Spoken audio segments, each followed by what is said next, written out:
Next up, we've also got Edson Shane Barboza and Shane Burgos. versus Shane Burgos, yeah. Yeah, I'm super hyped for this one. Because the last time we saw Shane Burgos fight was actually when we filmed the very first. Sorry, Shane Burgos fight was when we filmed the very first episode of this podcast when Was he it? fought Josh Emmett. Yeah, Oh, that's true. Yeah. Yes, that was a brilliant fight. and so in June 2020. And you're right, definitely about that fight because fucking Shane, he's got a fucking chin on him, especially against Josh Emmett, who can crack. He's got that overhand left, and Shane's only got 2 losses on his streak, and now he's hoping to build up his resume a little bit. And what better fight to do that against Edson Barboza, who's probably, even though he's not, he's a bit of a, I would say he's a bit of a gatekeeper, but he's got probably one of the best highlight reels ever. Those spinning back kicks and those spinning hook kicks, and those body kicks. It's interesting to see where he is now moving down to bantamweight, because at featherweight, his skills were recognized very, very highly, especially striking as well. He's good on the ground as well. He's just more well known for his striking, especially his spinning wheel kicks and spinning hook kicks and things like that.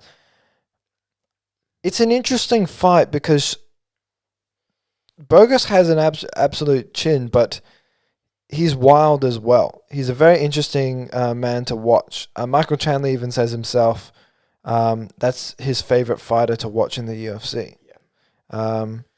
Edson, he had a little bit of an issue when it came to the featherweight division. Yeah, because he had 3 losses in a row to Gaethje, to Felder, and to Ige. It's not like he didn't fight the best of the best. Yeah. The issue is, can he still crack at the same high level, right?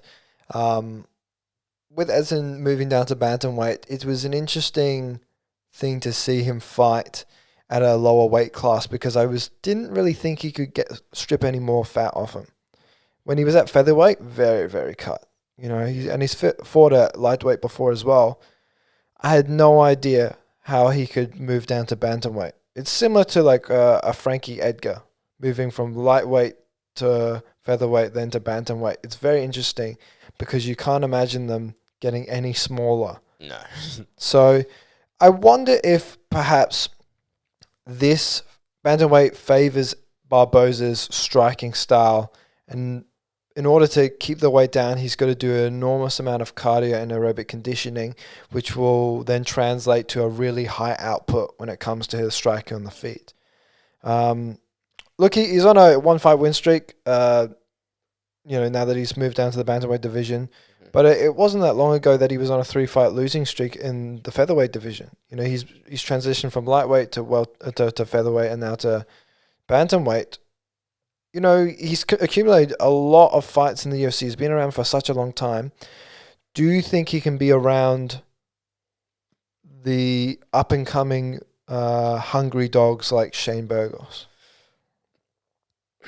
The problem with being at that age, and when you lose, people kind of sort of count you out a little bit more. You know what I mean? If you're young and you lose, I understand experience. But if you're much older and you've been fighting around for the same time that he's been fighting around, you're more likely to sort of get counted out towards the end. Yeah, he's only 35, but to be fair, he's been in the UFC for 11 years. Yeah. I think his first fight was 2010. Yeah, and he's had some hard losses, man. He's had that doctor stoppage to loss to Kevin Lee. And then he's even had that fight against Khabib Nurmagomedov, and everyone was just saying, oh my God, look at his face, it says it all. And then not even that, but he's lost to Tony Ferguson as well when he had that, his face looks like a train wreck. Again, so he's just had some hard losses, and it's just, I wonder how much he can take. And then he won his last fight, which was, I can't really pronounce the name, but I think it's Makwana Mirkani. Thank you. Glad you did that, so I didn't have to. It's okay. And there was a decision, and it was a unanimous decision. And I recalling that fight, he looked a lot more quicker. He looked faster. I think his output was pretty high as well. Yeah. It's an interesting opponent because it's actually a common opponent between Edson Barboza and Shane Burgos. Correct. The fight before Josh Emmett, and I must say, I like Josh Emmett, but that's a cracker of a fight if you want to see Shane Burgos' skills as well. Mm-hmm. That was a cracker of a fight. I don't believe, that wasn't a main event. That was underneath the main event. Yeah, wasn't I it? think the main event wasn't it. It was on the Poirier and Hooker. yeah. I think it was. It was a damn good fight. It was a good fight. Damn good fight. But the fight previous to that fight with Josh Emmett, he fought Amir Khani as well, and he knocked him out in the third round. Mm-hmm. So if you're going to the only reason why I bring that up is because Barboza, you can look at his lightweight record and you can look at his resume at featherweight, noticeably featherweight. And you can be like, oh, look who he's fought, but they're not in the bantamweight division. How do we bring them to level ground and actually give an honest assessment? Well, we bring up, if they have a common opponent, how did they both do? Mm-hmm. Shane knocked him out and Edson took him to a decision. Did Edson look very dominant and look really good in that fight? Fuck yeah. Did Shane Burgos look really good against Amir Khani? Of course he did. Mm-hmm. But who did it better? Shane. Who's younger? Shane. Who has accumulated less damage in the UFC? Shane. Who's arguably got a tougher chin? Shane. Is Edson Barboza a wild card? Yeah.